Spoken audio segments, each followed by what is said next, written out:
PIERRE, South Dakota, AP, U.S. Senator Mike Rounds of South Dakota has been telling people for the last year that the 2020 election was fair, but this week he did something few other Republicans have dared, tell a national audience that.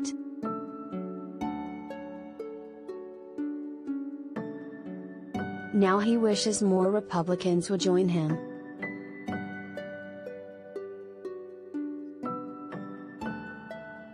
Rounds, who is in his second Senate term, has been telling local newspapers, radio shows and Rotary clubs in South Dakota that he checked out the allegations of election fraud made by former President Donald Trump, and, while there were some irregularities, they all came up empty of anything that could counter the truth that Trump lost.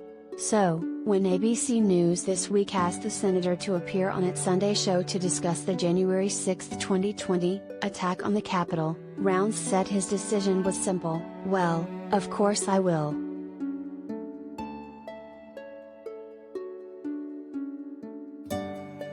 But the backlash from speaking was swift.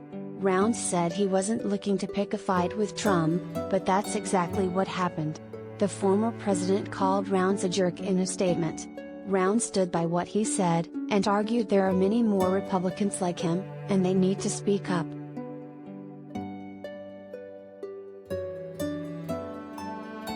If we want to keep the trust and gain the trust of more individuals that are wondering, we have to probably say it a little bit louder and in more places that many of us normally either aren't invited to talk or have chosen not to get into the fray, Rounds told the Associated Press in an interview this week.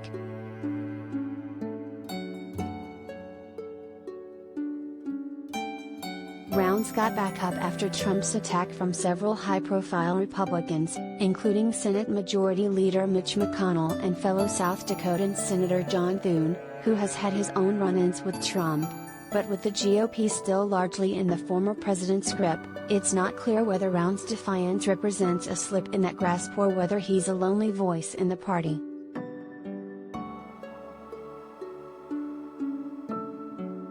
Republicans have mostly avoided public talk of the deadliest domestic attack on Congress in the nation's history, calling memorials and inquiries into the insurrection politicized. And Trump has clung to the notion that the election was stolen from him. In an interview Tuesday with National Public Radio, the former president said it was an advantage for Republicans to keep alleging fraud and that Rounds was totally wrong.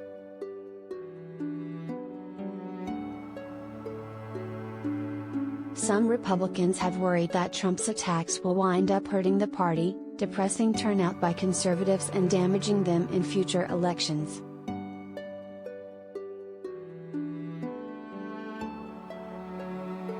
That's a point Rounds made. He wants to move on from Trump's baseless election fraud claims, but not before making it clear that Trump lost, fair and square. He said the party risks losing credibility and voters if Trump is allowed to undermine trust in the democratic process.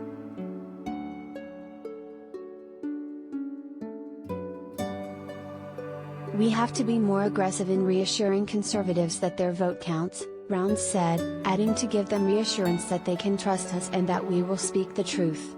"And even if it's the hard truth that's hard to swallow, we're not going to lie to them."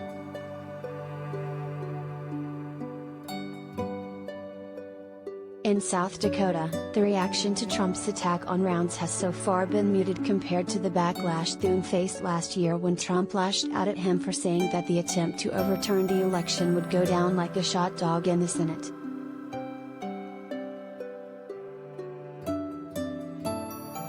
Governor Kristi Noem, who has aligned herself more closely with Trump than any other South Dakota politician, said Tuesday she was not aware of the exchange between Rounds and Trump.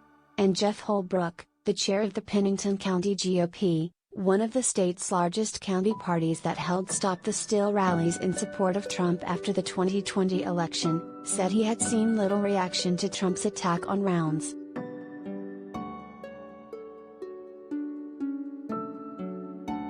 Rounds said he has heard plenty about the exchange, acknowledging that some reaction was negative, but he said the vast majority was from people thanking him for speaking up.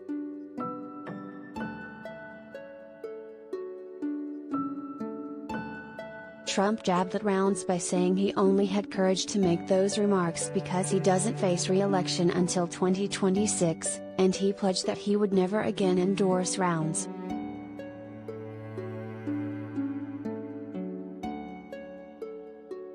Rounds acknowledged that some Republicans facing earlier primaries would not disappoint a part of the base that really does have a loyalty to the former president.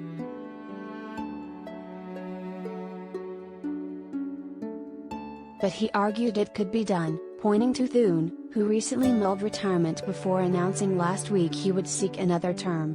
Though Thune has a large campaign fund and a seemingly clear path to re-election, he has drawn a handful of primary challenges from an insurgent group of conservatives seeking to unseat anyone who hasn't bought into the Trump brand of politics.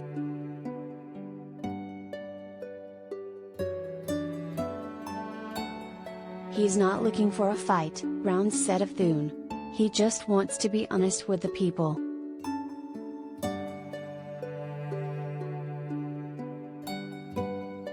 One of Thune's challengers, Bruce Whalen, had cautionary words for Rounds.